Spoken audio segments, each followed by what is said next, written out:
지난 주에는 하나님의 사명, 하나님의 부르심에 순종하고자 했던 모세가 이스라엘 사람들의 반응 때문에 자기가 갑자기 인간적인 기대를 갖게 되었고, 그 기대가 기준이 되다 보니까 사실 모세와 같은 사람에게도 불신앙의 모습이 나타나게 되는 것을, 즉 불신앙에 빠지게 되는 것을 살펴보았습니다. 불신앙의 모습이라는 것은 불평이나 낙심, 원망과 같은 것들이죠. 그러나 하나님께서는 그런 모세를 끝까지 포기치 않으시고 말씀, 즉 언약을 되새겨 주셔서 믿음을 회복하게 해 주셨고, 그 하나님의 은혜로 모세는 감사와 기쁨, 인내와 순종의 삶을, 즉 끝까지 사명에 나오는, 사명에 순종하는 모습이 있었음을 분명히 되새겨 보았습니다.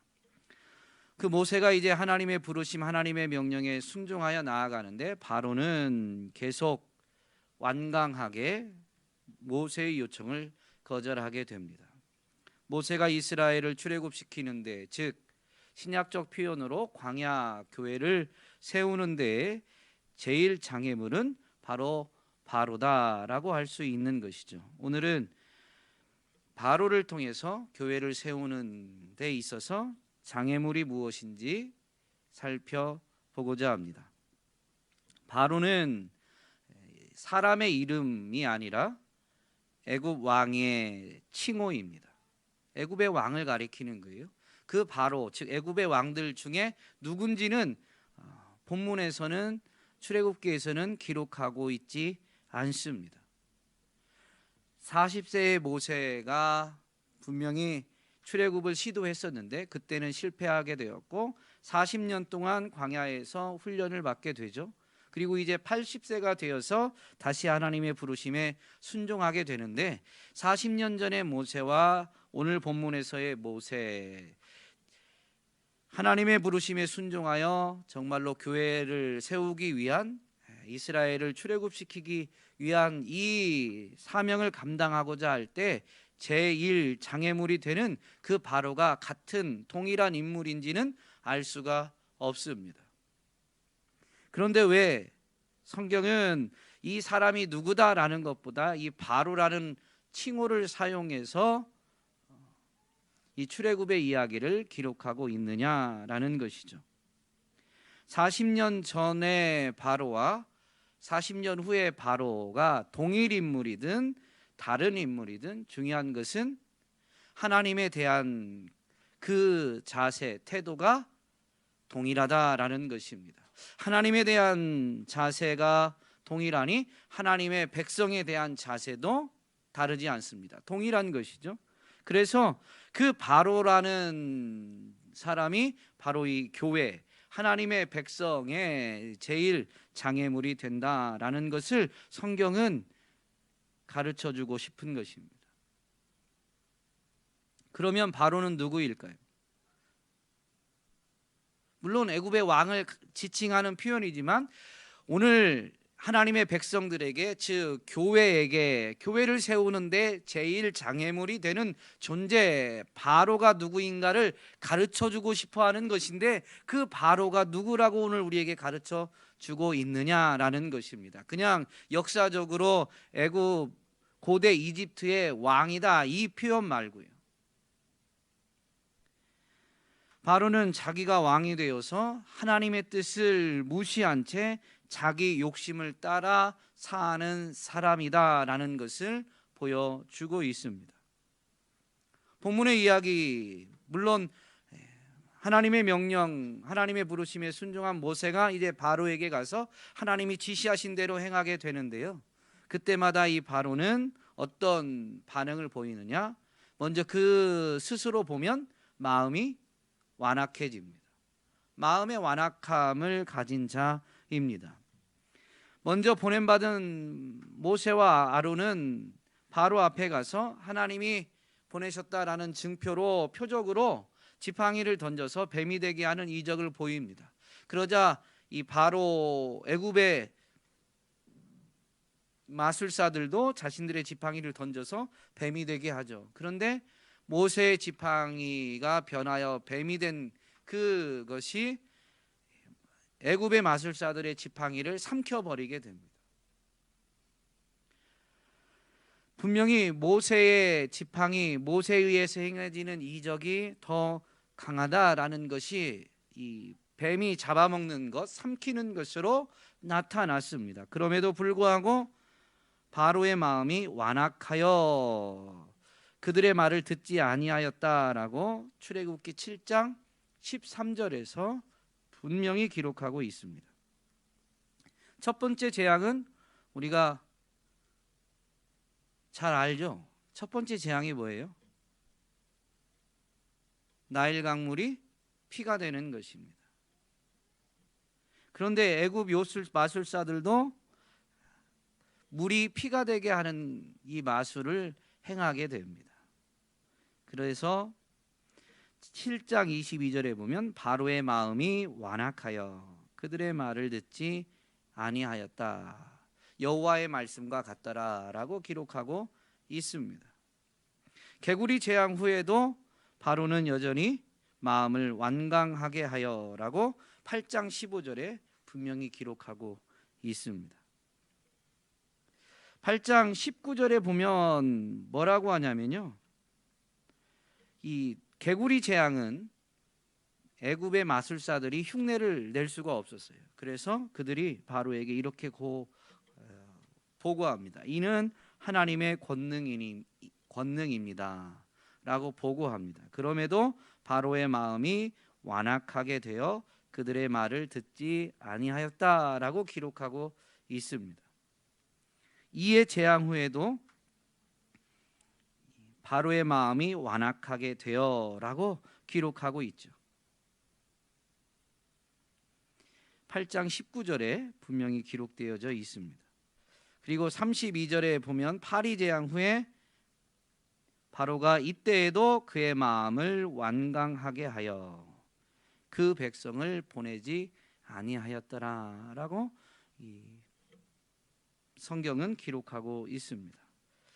가축이 돌림병으로 죽게 되는 재앙이 있었는데 이 재앙 후에도 여전합니다. 9장 7절에 보면 그러나 바로의 마음이 완강하여 백성을 보내지 아니하니라.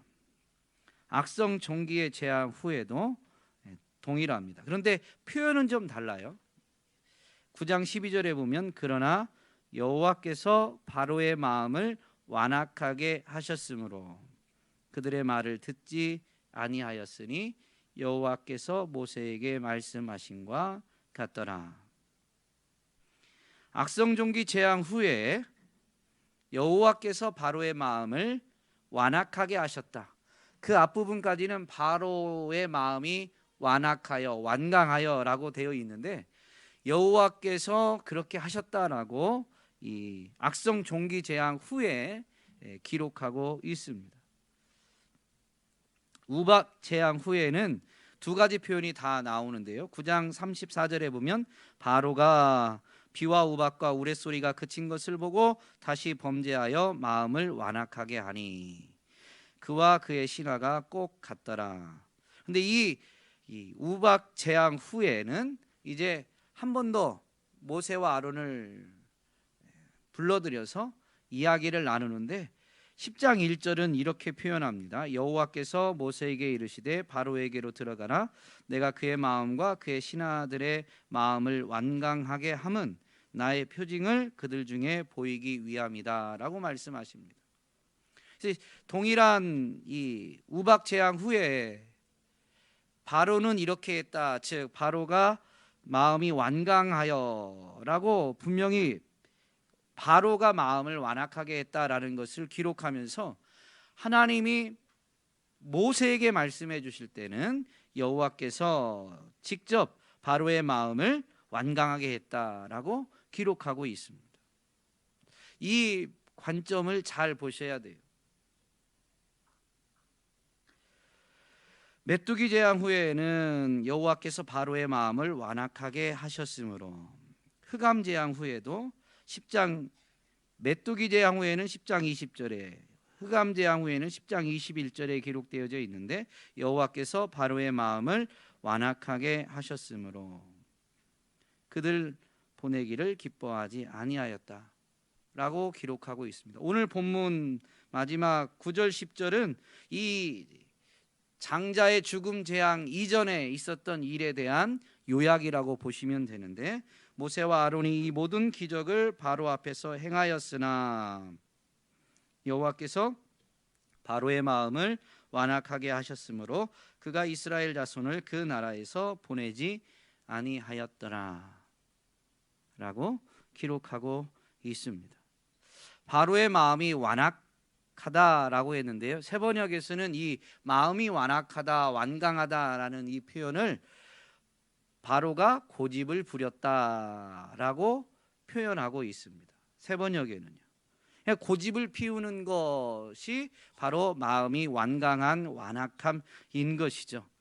지금까지 짧게 읽어드린 표현들을 보면 바로가 마음이 완악하게 했다, 즉 바로가 스스로 고집을 피웠다라는 부분이 6번이고요. 하나님께서 바로의 마음을 완악하게 했다, 하나님께서 바로로 하여금 고집 피우게 만드셨다라는 표현이 오늘 본문에까지, 우리가 읽은 본문 11장에 있는 것까지 하면 5번 있습니다. 바로의 이 고집, 완악한 마음이 하나님의 재앙, 하나님의 심판을 초래했다라고 볼 수가 있는 것이죠. 앞부분에서는 분명히 바로가 마음을 완악하게 하여, 바로의 마음이 완악해져서라고 되어 있죠. 바로가 그런 결정을 내린 거예요. 그러므로 하나님이 하나님의 백성을 보내라라고 했는데 보내지 않으니까 이제 모세를 통해서 재앙들을 경고하시고, 그리고 바로의 선택, 바로의 결정에 따라서 경고된 재앙들을 애굽 땅에 내리신 것이죠. 그러므로 애굽 땅에 내린 이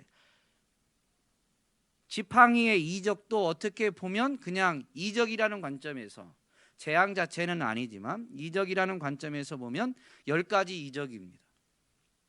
재앙이 9가지, 그것 지팡이가 뱀으로 바뀐 것도 이적이라고 하면 이적으로는 10가지.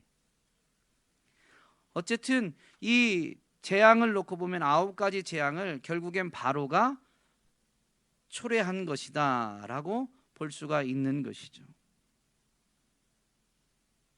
오늘날 교회는 분명히 잘 분별해야 됩니다. 우리가 삶에서 겪는 어려움, 아픔, 어떻게 보면 고난이다, 재난이다, 재앙이다 라고 표현할 수 있는 것들이 하나님이 나를 연단하기 위한 것인지, 아니면 지난날의 나의 고집스러움, 나의 완악함 때문에 일어난 일인지 정확히 진단해야 되는 것이죠. 바로의 마음의 완악함은 무엇 때문일까? 바울은 도대체 무엇을 고집부렸을까? 이 부분을 좀 생각해 봐야 되는데요, 우박 재앙의 경고 때부터 사실은 애굽 사람들이 이 모세의 말을 귀담아 들었다, 모세의 말에 귀를 기울였다라는 것을 알 수가 있습니다. 출애굽기 9장 20절에서 21절 말씀에 보면 이렇게 되어 있습니다. 바로의 신하 중에 여호와의 말씀을 두려워하는 자들은 그 종들과 가축을 집으로 피하여 들였으나 여호와의 말씀을 마음에 두지 아니하는 사람은 그의 종들과 가축을 들에 그대로 두었더라. 이 하나님께서 애굽의 재앙을 내리시는데 파리 재앙 후부터는 애굽 땅과 이스라엘 백성 사이를 구별했습니다. 즉 이스라엘 백성들이 거주했던 고센 땅과 다른 애굽 땅을 재앙을 구별해서 내리셨다라는 것이죠. 이스라엘 백성에게는 재앙을 내리시지 않으시고 고센 땅에는 재앙이 내리지 않고 애굽 땅에만 재앙이 내렸습니다. 그래서 이 하나님이 하나님의 백성, 내 백성을 보내라라고 했는데 하나님이 자기 백성이라고 말한 그 이스라엘 백성들은 하나님이 재앙에서 지켜주신다라는 것을 눈으로 확인시켜 주셨어요. 그리고 애굽 땅에도 재앙이 내린다라는 것은 무조건 하나님이 재앙을 내린 게 아니라 하나님의 백성을 내보내라, 그렇지 않으면 애굽 땅에 재앙을 내릴 것이다라고 경고했거든요. 그래서 이 재앙이 경고되어지자 이전까지 하나님의 말씀대로 된 것을 체험했던 사람들 중에 이제 하나님의 말씀을 두려워하는 자들이 정말로 그 우박 경고 때문에 이제 집 밖으로 우박을 맞지 않도록 집 안에 짐승들, 가축들, 사람, 자기 종들도 내보내지 않았다라고 분명히 기록합니다. 그러나 여호와의 말씀을 무시한 사람들, 여호와의 말씀을 마음에 두지 아니한 사람들은 종들과 가축을 들에 그대로 방치했다라는 것이죠.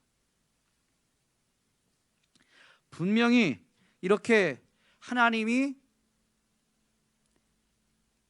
행하실 일들을 예고하시고 하나님 백성을 지키시고 보호하심을 분명히 보여주셨습니다. 그러므로 하나님의 말씀에 대한 이 두려움을 갖는 것이, 하나님의 말씀에 귀를 기울이는 것이 마땅한 것이죠. 그런데도 불구하고 바로는 계속 고집을 피웠다라는 것입니다. 무엇에 대한 고집일까요? 파리 재앙 후에 보면 바로가 일시적으로 모세의 말에, 모세의 요청에 동의하고 허락해 줄 것처럼 답변을 합니다. 8장 25절에 보면 바로가 모세와 아론을 불러 이르되 너희는 가서 이 땅에서 너희 하나님께 제사를 드리라. 하나님의 백성을 내보내라. 광야로 3일 길을 가서, 이때 이 3일 길은 실제적인 거리가 아니라 애굽에서 완전히 벗어나서라는 의미입니다. 그런데 애굽의 왕 바로 입장에서는 이 종들이 다 빠져나가면, 지난주에도 말씀드린 것처럼 노동력, 제국을 유지할 수 있는 노동력이, 값싼 노동력이 빠져나가기 때문에 허락하지 않은 거예요. 너희들이 너희 신을 섬기는 건 좋다, 허락하겠다라는 거예요. 그러나 애굽은 나가지 마라 라는 의미입니다. 그 노동력을 포기할 수가 없는 거예요. 그래서 너희는 가서 이 땅에서 너희 하나님께 제사를 드리라 라고 이야기하게 됩니다. 28절에 보면 바로가 이르되 내가 너희를 보내리니 너희가 너희의 하나님 여호와께 광야에서 제사를 드릴 것이나 너무 멀리 가지는 말라. 이 땅에서 드리라고 했다가 안 되겠으니까 그래 가긴 가는데 너무 멀리 가지 마. 언제든지 부르면 다시 와서 일할 수 있도록 한다면 니네가 나가서 너희 하나님께 제사 드리는 거, 예배 드리는 거 허락해 줄게 라는 것이죠. 이 바로가 하나님이 재앙을 계속 내리시자 조금씩 이 부분적으로 모세의 요청을 허락해 보이는데 우박 재앙 후에는 이렇게 말합니다. 10장 11절에 있는데 그렇게 하지 말고 너희 장정만 가서 여호와를 섬기라. 이것이 너희가 구하는 바니라. 그러니까 누가 나갈 거냐라고 바로가 물었는데 모세가 바로에게 대답하기를 남녀노소와 가축까지 다 나가겠습니다 라고 했는데요, 바로가 이렇게 얘기하는 거죠. 그러면 다 가지 말고 너희 장정만 가서 여호와를 섬기라. 이 얘기는 아이들, 노인들도 포함되지만 이스라엘의 인구조사한 걸 보면 20세 이상이니까 노인은 장정의 분류에 포함되는 것 같아요. 그래서 20세 이하의 다음 세대는 빼고 놓고 가라는 거죠. 너희 장정만 가라. 그리고 이때 포함된 게 있는데 가축도 놓고 가라는 거예요. 너희 어른들만 가라. 오늘날 한국교회의 이 다음 세대 문제가 심각한데요. 즉 다음 세대의 신앙이 전수되어지는 부분이 굉장히 심각한데 이 애굽의 바로의 이야기와 같이 아니 이런 제안을 교회가 따른 건 아닌가 생각이 듭니다. 니네만 가서 예배 드려라. 흑암 재앙 후에는 바로가 이렇게 모세를 불러서 이야기합니다. 너희는 가서 여호와를 섬기되 너희의 양과 소는 머물러 두고 너희 어린 것들은 너희와 함께 갈지니라. 장정만 가라고 했다가 이제 어린 것들 20세 이하의 다음 세대도 데리고 가. 그런데 너희의 양과 소 가축은 남겨놓고 가라라는 것이죠. 바로가 점점 양보하긴 했는데 애굽 땅에서 제사에 예배드려라, 제사해라, 가되 멀리 가지 마라, 너희 장정만 가라. 그러다가 아이까지만 데리고 가고 제사는 놓고 가라 라고까지 말하는 거죠. 이러한 이 바로가 제한적으로 허락하는 이 부분들을 놓고 보면 바로가 끝까지 놓지 않으려고 했던, 즉 바로가 고집 피우게 되었던 근본적인 원인, 이유를 알 수가 있는 것입니다. 바로 욕심 때문이시죠. 특별히 이 재물에 대한 욕심 때문에. 그 재물이 어떻게 보면 사람 같은 경우는 고대 사회에서 사람 수가 노동력과 비례하기 때문에 그 노동력으로 인해서 부를 축적하게 되는 거예요. 그러므로 장정만 가라, 멀리 가지 마라, 장정만 가라, 그 다음에 아이들도 데리고 가라 한 것 자체가 재물에 대한 욕심 때문이었다라는 것을 분명히 알 수가 있는 부분이죠. 오늘날 우리도 하나님을 섬기는데 이 재물에 대한 욕심, 재물에 대한 소유권을 끝까지 놓지 않으려는 모습이 우리 안에 있진 않은가 분명히 돌아볼 수 있어야 됩니다. 이 이야기를 통해서 교회에게 교훈하는 게 뭘까요? 하나님은 분명히 모세에게 바로가 너희가 가서 내 백성을 보내라 해도 마음이 완악해서 바로 내보내지 않을 것이다. 하나님이 다 알고 계셨어요. 심지어 이 일들이 하나님에 의해서 이루어진다라는 것을 분명히 보여주셨죠. 그런데 그것은 하나님이 인간의 마음을 조종하시는 건 아닙니다. 전에도 이 부분은 분명히 말씀드렸지만 사실 딱 선을 그어서 설명할 수 있는 부분은 아니에요. 하나님이 주신 인간의 자유의지와 하나님의 주권과의 문제는 그렇게 선을 딱 그어서 이거다라고 단정지어 말할 수는 없습니다만은 하나님은 인간에게 자유의지를 주셨는데 그 자유의지를 결코 침해하시지 않습니다. 분명히 바로의 선택, 바로의 결정이었고 거기에 하나님이 내버려 두신 것이 하나님의 주권적 역사. 그래서 하나님이 하나님의 백성에게 이 일이 이루어지게 된 것을 하나님의 주권적 측면에서 강조한 표현이 바로 하나님이 모세에게 우박 재앙 후에 바로가 마음이 완강해져서 그렇지만 하나님이 모세에게 말씀하실 때는 내가 그의 마음을 완강하게 하였기 때문이다 라고 분명히 말씀해 주시는 것이죠. 하나님이 은혜를 베푸시지 않으면 그 생각, 그 마음조차도 바뀌어지지 않아요. 그러면 하나님은 주권적으로 이 바로의 이야기를 통해서 우리에게 무엇을 교훈해 주실까요? 단순히 일을 이루기 위함이 아닙니다. 바로의 마음을 알고 있었고 바로를 항복하게 하는 방법도 하나님은 분명히 아세요.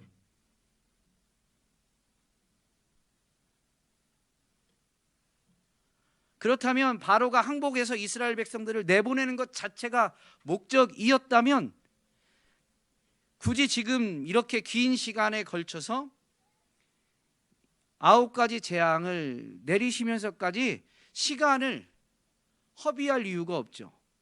장자의 죽음을 애굽 온 땅에 내려 버린다면 바로가 분명히 두 손 들 거예요. 그런데 왜 하나님은 어떻게 보면 하나님의 백성들이 고통당하는 시간이 길어지는, 어떻게 보면 시간이 낭비되어지는 것과 같이 이렇게 9가지 재앙을 내리시고 바로의 마음은 계속 완강하도록 내버려 두셨을 거예요.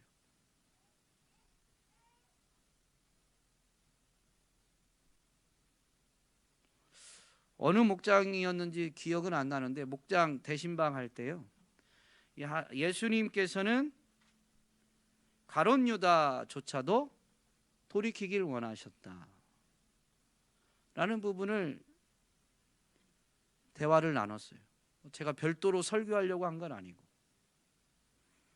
그것은 예수님이 제자들과 함께 있을 때 자기를 배신할 자를 알고 있다라는 것을 말씀해 주시고, 자신과 그 당사자만이 알 수 있도록 분명히 알고 계심을, 나와 함께 빵을 초에 찍는 사람이 바로 나를 팔자다라는 걸 분명히 말씀하셨죠. 최후의 만찬의 자리니까 빵을 뜯어서 뭘 찍어 먹는데 분명히 예수님과 겹쳤던 사람들이 가룟 유다만 있진 않았을 거예요. 다른 사람도 겹쳤겠지만 적어도 당사자는 그 마음을 가지고 있었기 때문에, 예수님이 지금 내가 어떤 마음을 가졌는지를 알고 계시는구나 라는 걸 깨달을 수가 있는 거죠. 지금 당장이 아니더라도, 시간이 지나서라도 베드로가 시간이 지나서 처음에는 예수님이 앞으로 자기를 배반할 것을, 부인할 것을 말씀하실 때에는 무슨 말씀이냐는 듯이, 비웃듯이 결단코 자기는 주를 배신하지 않겠다라고 호언장담했다가 나중에 배신하고 나서 눈빛이 마주쳤을 때 주의 말씀이 떠올라서 회개했던 것처럼, 가룟 유다도 주의 말씀이, 주님이 이미 다 알고 계셨고 알고 계셨음에도 책망하지 않으시고 내가 알고 있다라는 것만 나타내 주셨다라는 것은 내가 회개하고 돌아오길 원하셨다라는 것을 깨닫게 하기 위함이었다라는 거죠. 그 자리에서 제가 그럴 거야 라고 한다면 하나님의 뜻도 이루어지지 않을 뿐만 아니라 그 자리에서 다른 제자들에 의해서 가룟 유다는 쫓겨나거나 심하면 물매 맞아 죽을 수도 있는 것이죠.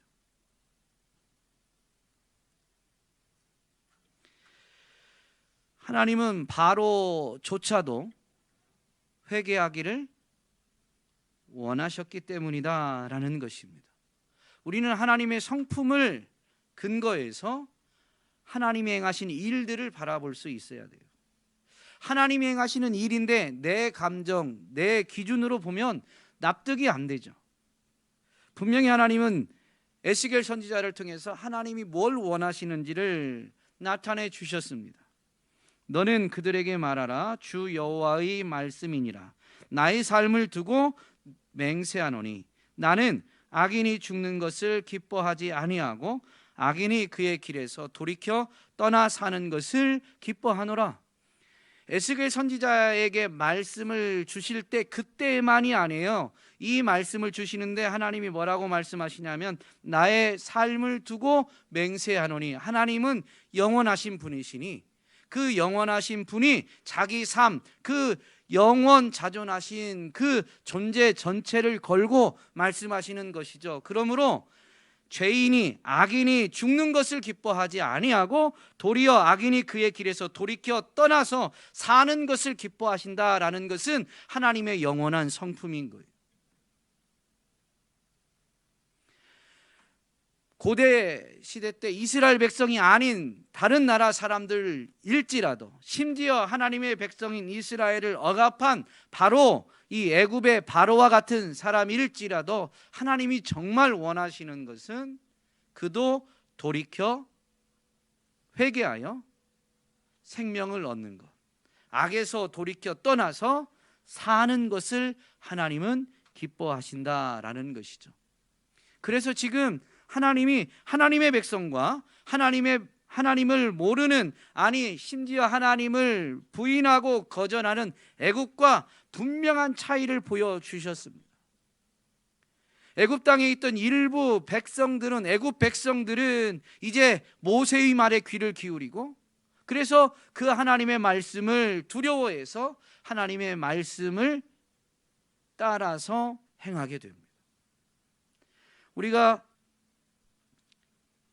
모세오경을 보면, 민수기와 신명기의 기록들을 보면 이스라엘 백성들의 납득하기 어려운 이 불순종을 보게 됩니다.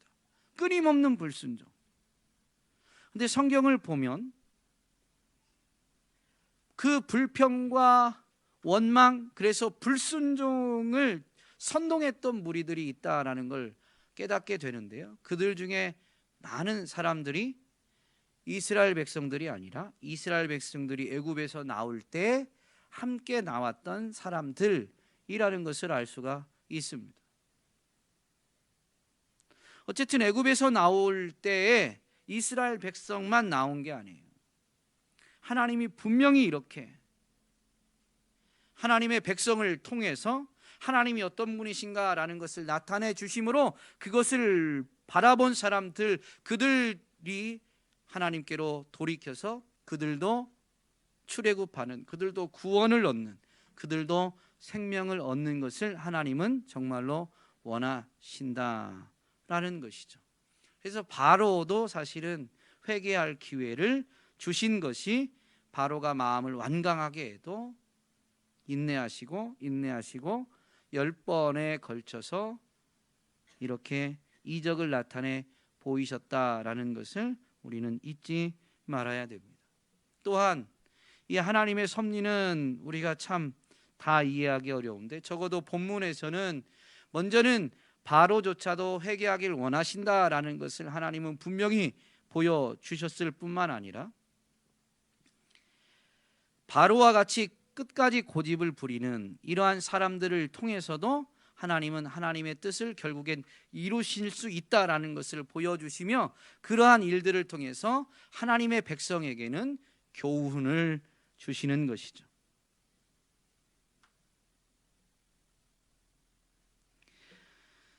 출애굽기 10장 1절에 보면 모세에게 하나님이 바로의 마음을 완악하게 하셨다라고 분명히 말씀하시면서, 이어서 2절에서 10장 2절에서는 이렇게 말씀하십니다. 내게 내가 애굽에서 행한 일들, 곧 내가 그들 가운데서 행한 표징을 내 아들과 내 자손의 귀에 전하기 위함이라. 너희는 내가 여호와인 줄을 알리라. 즉 이 10가지 재앙, 바로가 마음을 완악하게 함으로 인해서, 바로가 고집을 피움으로 인해서 내리게 된 10가지 재앙은 택한 백성들에게는 하나님이 어떤 분이신가, 우리의 하나님이 얼마나 크신 분이신가라는 것을 분명히 깨닫게 되는, 알게 되는 그런 기회로 삼아 주신다라는 것이죠. 그래서 정말로 고집 피우는 자도 돌아오기를 하나님이 기다리시는 것, 그러나 그가 고집 피울 때에 그 고집 때문에 나타내시는 하나님의 심판, 하나님의 능력은 하나님의 백성들에게는 하나님의 크심을, 우리를 이 가운데에서도 지키시는 하나님의 선하심을 분명히 알게 되는, 배우게 되는 기회로 하나님이 사용하신다.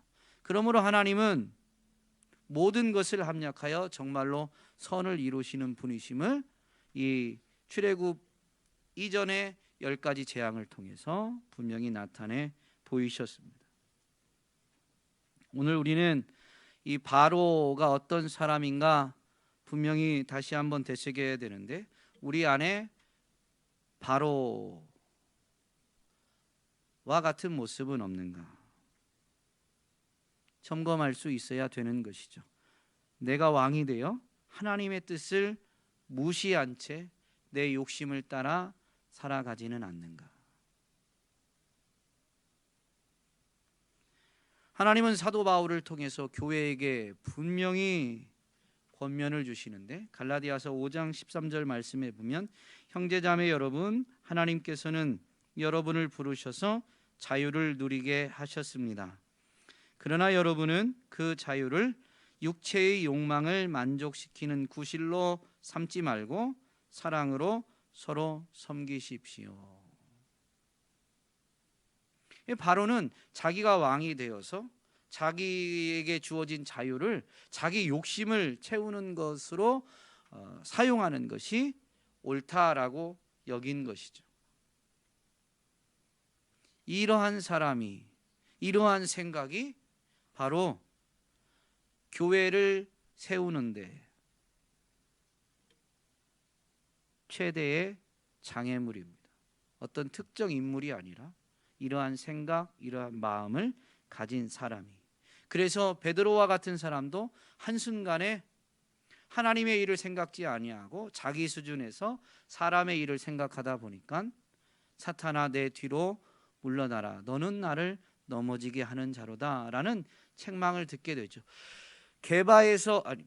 시몬에서 게바, 즉 베드로라는 이름까지 받았습니다. 초대교회의 반석이 될 존재다라고 이름이 바뀌어져서 불리게 되었지만, 그런 사람일지라도 사람은 한순간에 교회의 반석에서 교회를 걸려 넘어지게 하는 걸림돌, 장애물이 될 수 있다라는 것을 말씀은 우리에게 분명히 가르쳐 주는 것이죠. 출애굽기의 기록도 마찬가지입니다. 오늘 우리에게 바로와 같은 모습이 있진 않는가 분명히 돌아볼 수 있어야 됩니다. 하나님은 인간에게 주신 자유를 결코 침해하시지 않는다.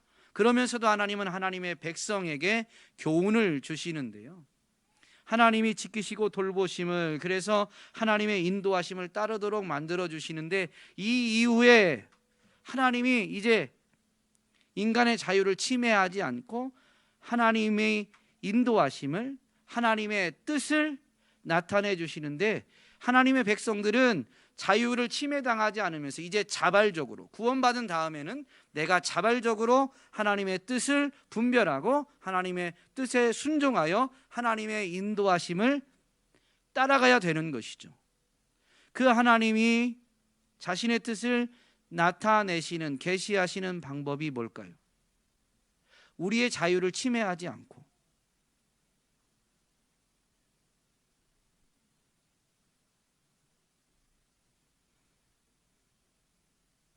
말씀인데요, 하늘에서부터 우리 귀가 막 뭐라고 해야 될까요? 귀가, 표현을 이렇게 해서 죄송해요, 귀를 막아도 들릴 만큼 쩌렁쩌렁하게, 아니 하나님이 말씀을 그냥 우리 귓구멍이 막혔나? 막 이렇게 뚫어가지고 우리 귀 속에다가 말씀을 쑤셔 넣듯이 하지 않아요. 어떻게 하실까요?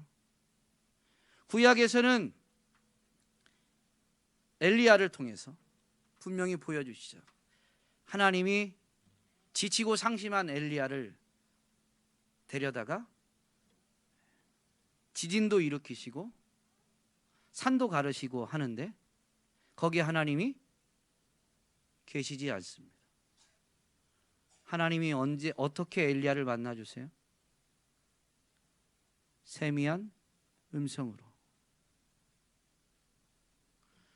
신약 시대에는 어떻게 하나님이 우리에게 자신의 뜻을 나타내 주실까요? 우리 안에 계신 성령님이 그리스도의 말씀을 생각나게 해 주십니다. 깨닫도록 도와주세요. 우리 마음에서 세미한 음성으로 하나님의 뜻을 가르쳐 주신다라는 것이죠. 그래서 우리의 마음에다 그냥 우리 의지와 상관없이 하는 게 아니에요. 우리가 구하고 찾으면 얼마든지 하나님의 뜻을 분별할 수 있게. 그러면 그 뜻을 깨달으면 이제 우리 힘으로는, 우리 실력으로는 하나님의 뜻을 삶으로 살아낼 수 있어요, 없어요? 없죠. 그래서 하나님의 인도하심이 분명히 필요합니다. 하나님 우리를 어떻게 인도하실까요? 우리의 자유를 침해하지 않고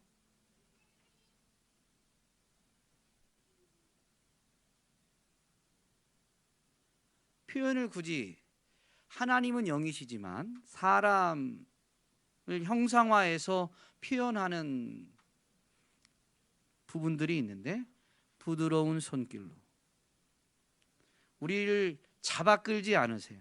언제나 부드럽게 손을 내미셔서 그렇게 말씀하시죠. 사랑하는 자여 나와 함께 가지 않을래. 하나님은 우리를 머리채 잡아다 끌고 가지 않습니다. 언제나 세미한 음성으로 말씀하시고 우리가 그 음성을 듣고 나면 조용히 손 내미시죠. 부드러운 손으로 우리를 잡아 주십니다. 그래서 하나님의 뜻을 깨닫게 해주시고 하나님의 인도하심을 받게 해 주십니다. 그것이 너무 세미하고 너무 부드러워서 대부분의 사람들이 깨닫지 못할 때가 많이 있지만 그것은 그 하나님의 뜻이 중요하지 아니해서가 아니라 하나님의 뜻대로 사는 것이 중요하지 아니해서가 아니라 우리에게 주신 자유를 하나님이 온전히 존중하시기 때문에 우리가 자발적으로 하나님께 귀를 기울이고 우리가 자발적으로 하나님의 손을 붙잡고 우리가 자발적으로 그분을 따라가길 원하셔서 그렇게 행하시는 것입니다. 오늘 저와 여러분이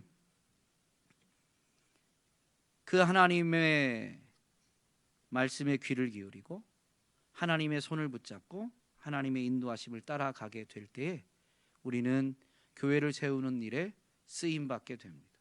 우리는 교회가 일어나는 일에 쓰임받게 되는 것이죠. 우리는 그냥 다만 그 삶의 순간순간 우리에게 주어진 자유를 가지고 육체의 기회를 삼지 않고 하나님의 말씀, 하나님의 뜻에 순종하기를 선택한 것뿐인데 그런 우리를 하나님이 끝까지 붙드셔서 교회가 교회 되는데 교회가 든든히 서가는데 우리를 사용해 주시는 것입니다.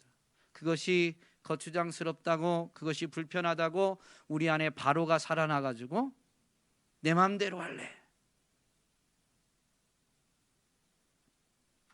내 욕심대로 살 거야 라고 한다면 우리가 깨닫고 돌이키길 원하시는 하나님께서 바로의 완악함 때문에 재앙을 당하게 하셨던 것처럼 우리 또한 그런 일을 겪을 수 있을지 모릅니다. 그러나 정말로 하나님이 주시는 생명 구원을 맛본 사람은 그 징계가 아니라 날 향한 사랑이시다라는 것을 깨닫게 되는 것이죠. 오늘 저와 여러분이 비록 완전하진 않을지라도 하나님의 사랑, 하나님의 은혜를 힘입어서 자발적으로 하나님께 귀를 기울이고 자발적으로 하나님의 손을 우리가 부여잡고 자발적으로 하나님을 뒤따라가는, 아니 예수님을 뒤따라가게 되는 삶을 살아내는 저와 여러분이 될 수 있기를 간절히 소망합니다.